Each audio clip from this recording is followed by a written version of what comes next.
નમસ્કાર દોસ્તો, સ્વાગત છે આપ સર્વનું તમારી પોતાની YouTube channel ocean coaching classes પર।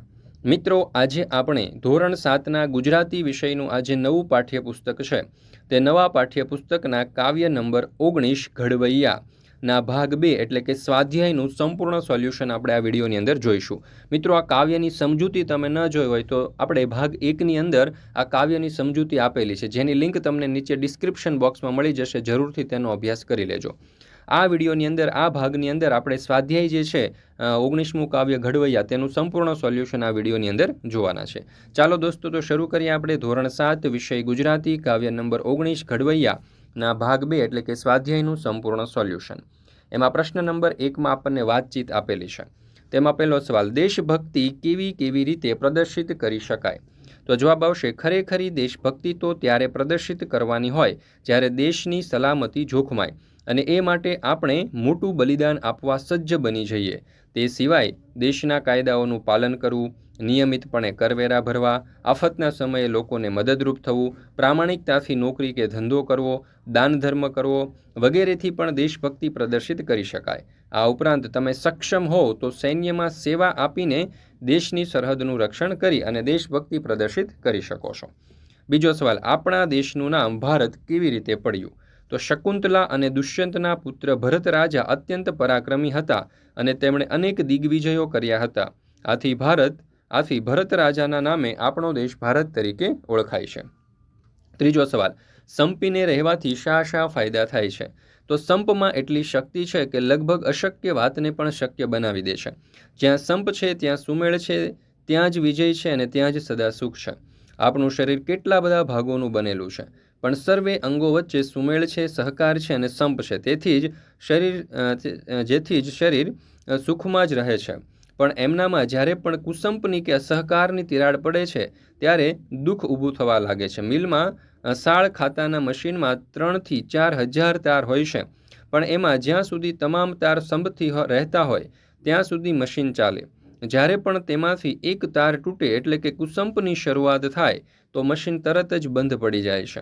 આપણે ત્યાં સંપ ત્યાં જંપ, જાજી કીડી સાપને તાણે તથા 2 હાથે જ તાળી પડે વગેરે જેવી સંપ રાખવાનું સૂચવતી ઘણી કહેવતો છે। બીજા વિશ્વયુદ્ધમાં જાપાનના ઉદ્યોગો સ્તંભસમા નાગાસાકી અને હિરોશીમા નામના નગરો નાશ પામ્યા, પણ ત્યાંની પ્રજાએ, ત્યાંના ઉદ્યોગકારોએ સંપના બળને વધુ મજબૂત બનાવ્યું અને સંપના બળે નજીવા સમયમાં આંતરરાષ્ટ્રીય બજારમાં પોતાના દેશને ઉન્નતિના શિખરે પહોંચાડી દીધો। આમ સંપથી જ ગમે તેવા ઉન્નતિના શિખરો સર કરી શકાય। ચાલો ત્યાર પછી જવાબ આગળ વધારીએ। તો ઘર સાફ કરવું હોય તો સાવરણીથી સાફ કરી શકાય છે, પરંતુ એક જ સળી હોય તો તેનાથી સફાઈ કરી શકાતી નથી। તેથી દરેકની સાથે સંપ અને સહકારથી રહેવું જોઈએ। ચોથો સવાલ, જાજી કીડીઓ સાપને તાણે કહેવત સમજાવો। જાજી કીડીઓ સાપને તાણે કહેવતનો અર્થ થાય છે કે સંપ અને સહકારથી મોટી આપત્તિને પણ ઓળંગી જવાય। સાપ આગળ ઓછી શક્તિશાળી પણ જાજી કીડીઓ ભેગી થાય તો બળવાન સાપને પણ તાણી જાય। કહેવાય છે કે સંઘ શક્તિ કલિયુગે જે એકલ વ્યક્તિથી ન થાય તે કામ સહકારને સંપથી થઈ શકે। પાંચમો સવાલ, ઘડવૈયા એટલે શું? તો ઘડવૈયો એટલે નિર્માણ કરવા પાવરધો માણસ। અહીં કાવ્યમાં આપણને રાષ્ટ્રનું નિર્માણ, તેનું ઘડતર કરનાર પ્રજાજનોને ઘડવૈયા તરીકે દર્શાવ્યા છે। મિત્રો, ધોરણ 7ની ગુજરાતી વિષયની બધા જ પાઠની સમજૂતી અને બધા જ પાઠના સ્વાધ્યાયના સોલ્યુશનની જે PDF છે તે PDF આપણા એપ્લિકેશન ઉપર મુકાઈ ચૂકી છે અને એની બુક પણ આપણી એપ્લિકેશન ઉપર મુકાઈ ચૂકી છે। તો જરૂરથી ધોરણ 7ના ગુજરાતી વિષયના દરેક પાઠની સમજૂતી અને દરેક પાઠના સ્વાધ્યાયના સોલ્યુશનના જે વિડીયો અને PDF છે તેનો અભ્યાસ કરી લેજો, કારણ કે આ સ્વાધ્યાયના પ્રશ્નો આપણે ખૂબ સચોટ અને સારી રીતે અહીંયા સમજાવ્યા છે અને આપેલા છે, જેથી કરીને તમે ખૂબ જ સારામાં સારી રીતે અભ્યાસ કરી શકો। આપણી એપ્લિકેશનનું નામ છે ઓશન કોચિંગ ક્લાસીસ, તો જરૂરથી આ એપ્લિકેશન પણ ડાઉનલોડ કરી લેજો। ચાલો ત્યાર પછી આપણે જોઈએ પ્રશ્ન નંબર 2। અહીંયા કહ્યું છે કે અ વિભાગમાં આપેલ શબ્દને બ વિભાગના શબ્દ સાથે યોગ્ય રીતે જોડો। ચાલો, તો એમાં પહેલું આપેલું છે ભારતના, તો એને આપણે જોડીશું વિકલ્પ સી ઘડવૈયા સાથે। ત્યાર પછી છે માતના, તો એને જોડીશું વિકલ્પ ઈ છૈયા સાથે। ઊંચ નીચના, તો એને જોડીશું ભેદ ટાળીશું। જયકાર, એને આપણે જોડીશું વિકલ્પ બી ગજવશું સાથે। અને મધ દરિયાના, તો એને આપણે જોડીશું ખેવૈયા સાથે। ચાલો ત્યાર પછી આપણે આગળ જોઈએ પ્રશ્ન નંબર 3 પ્રાસયુક્ત શબ્દ લખો। એમાં પેલું છે છૈયા, તો એના પ્રાસયુક્ત શબ્દમાં આવશે ઘડવૈયા, ભૈયા અને ખેવૈયા। ટાળશું, તો એના પ્રાસયુક્ત શબ્દ આવશે પડશું, ગજવશું અને ફરશું। ત્યાર પછી પ્રશ્ન નંબર 4 આપેલ ઉદાહરણ મુજબ યોગ્ય શબ્દ લખો। ટાળવું તો ટાળશું, પડવું તો પડશું, ફરવું તો ફરશું, ગાવું તો ગાશું, વાંચવું તો વાંચશું અને લખવું તો લખશું। ત્યાર પછી છે પ્રશ્ન નંબર 5 કૌંસમાં આપેલા શબ્દમાં જરૂરી ફેરફાર કરી ખાલી જગ્યા પૂરો। પહેલું મીના માસીએ લગ્નમાં જવાનું, તો અહીંયા જવાબ આવશે ટાળ્યું। દોડાદોડી કરીશ તો ચોક્કસ ખાલી જગ્યા, તો જવાબ આવશે પડીશ।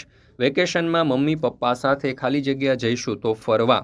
શાળાના વાર્ષિકોત્સવમાં સ્વાતિએ ગીત, તો જવાબ આવશે ગાયું। સુંદર મ્યુઝિક વાગે છે ત્યારે મને ખાલી જગ્યા મન થાય છે, તો નાચવાનું। ઘડિયા ખાલી જગ્યા મને ખૂબ જ મજા આવે છે, તો જવાબ આવશે લખવાની। ચાલો ત્યાર પછી આપણે આગળ જોઈએ પ્રશ્ન નંબર 6 ઉદાહરણ મુજબ આપેલ શબ્દની આગળ મધ શબ્દ જોડો અને તેનો અર્થ સમજી વાક્ય પ્રયોગ કરો। દરિયો, તો અહીંયા જવાબ આવશે મધદરિયો એટલે કે દરિયાનો મધ્ય ભાગ। અમારી નાવ મધદરિયે હાલક ડોલક થવા લાગી। પૂડો, મધપૂડો એટલે મધમાખીનું ઘર। વાક્ય આવશે અમારી શાળાના લીમડાના ઝાડ પર મોટો મધપૂડો છે। માખી એટલે કે મધમાખી એટલે મધ બનાવનારી માખી। વાક્ય આવશે મધમાખીનો ડંખ અસહ્ય હોય છે। રાત, તો મધરાત એટલે રાત્રિનો મધ્ય ભાગ અને વાક્ય આવશે સોસાયટીમાં દિનેશ કાકાના ઘરે ગઈકાલે મધરાતે ચોરી થઈ। ચાલો ત્યાર પછી પ્રશ્ન નંબર 7 આપેલા બે શબ્દોનો ઉપયોગ કરી એક વાક્ય બનાવો। જેમ કે માટી અને પાણી, તો વાક્ય બનશે મારા વતનના માટી પાણી જ એવા છે કે એમાં રત્નો જ પાક્યા છે। વિજય પરાજય, તો વાક્ય બનશે આપણો ઇતિહાસ રાજા મહારાજાઓના વિજય પરાજયથી ભરેલો છે। ગૌરવ અને સરવાણી, તો વાક્ય બનશે બારોટે રાજા ફતેહસિંહના દરબારમાં સભા સમક્ષ રાજની ગૌરવ સરવાણી વહેતી કરી। મિત્રો ધોરણ 3 થી 8ની આ જે સ્વ અધ્યયન પોથી છે તે સ્વ અધ્યયન પોથીના દરેકે દરેક પાઠના સંપૂર્ણ સોલ્યુશનના વિડીયો અને પીડીએફ આપણી ચેનલ ઉપર મુકાઈ ચૂક્યા છે। આ વિડીયો અને પીડીએફનો અભ્યાસ કરવા માટેની લિંક તમને નીચે ડિસ્ક્રિપ્શન બોક્સની અંદર મળી જશે, જરૂરથી તેનો અભ્યાસ કરી લેજો। ચાલો ત્યાર પછી આપણે આગળ જોઈએ પ્રશ્ન નંબર 8 ઉત્તર લખો। એમાં પહેલો સવાલ કવિ ભારત ભૂમિનું ગૌરવ શા માટે કરે છે, તો જવાબ આવશે ભારત ભૂમિની માટીથી આપણો દેહ ઘડાયો છે। આ દેશનું આપણે પાણી પીએ છીએ। આ દેશનું ગૌરવ સ્મરણ કરવાથી આપણા ભાવોની સરવાણી જાગતી હોવાથી કવિ ભારત ભૂમિનું ગૌરવ કરે છે। બીજો સવાલ કવિ ભારતના લોકો માટે શું કરવા ઈચ્છે છે, તો કવિ ભારતના લોકો માટે આ પ્રમાણે કરવા ઈચ્છે છે કોઈનું પણ શરીર ઉઘાડું અર્થાર્થ વસ્ત્રો વિનાનું ન રહે, કોઈ પણ ભૂખ્યું ન સૂવે અર્થાર્થ અન્ન વગર ન રહે, બધા એકબીજા પ્રત્યે પ્રેમની લાગણી રાખે અને લોકોમાં ઊંચ નીચનો ભેદભાવ દૂર થાય। ત્યાર પછી ત્રીજો સવાલ કાવ્યમાં શી રીતે વિજય મેળવવાની વાત કરી છે, તો પાણીની ગતિથી અર્થાર્થ ઝડપથી આગળ વધીને યુદ્ધ કરતા સીમાઓ પર આપણે જયકાર ગજવતા વિજય મેળવવાની વાત છે। ચોથો સવાલ અમે સૌ એક માતાના છૈયા એટલે શું, તો જવાબ આવશે અમે સૌ એક માતાના છૈયા એટલે આપણે સૌ ભારત માતાના સંતાન છીએ। પાંચમો સવાલ રાષ્ટ્ર વિકાસમાં યોગદાન આપનારી 5 વ્યક્તિઓના નામ લખો, તો રાષ્ટ્ર વિકાસમાં યોગદાન આપનાર મહાનુભાવોના નામમાં Sardar Vallabhbhai Patel, doctor Bhimrao Ambedkar, doctor Rajendra Prasad, Jawaharlal Nehru, doctor S Radhakrishnan, Lal Bahadur Shastri, Kanaiyalal Munshi, VV Menon વગેરે છે। મિત્રો અહીંયા આપણે આ પાઠ 19 જે છે તેનું આ સ્વાધ્યાયનું સોલ્યુશન પૂર્ણ કરીએ છીએ। ફરી મળીશું આપણે ધોરણ 7ના ગુજરાતી વિષયના પાઠ નંબર 20ની સંપૂર્ણ સમજૂતી સાથે। આ વિડીયો પસંદ આવ્યો હોય તો લાઇક કરવાનું, તમારા મિત્રો સાથે શેર કરવાનું અને સરસ મજાની કોમેન્ટ આપવાનું ભૂલશો નહીં।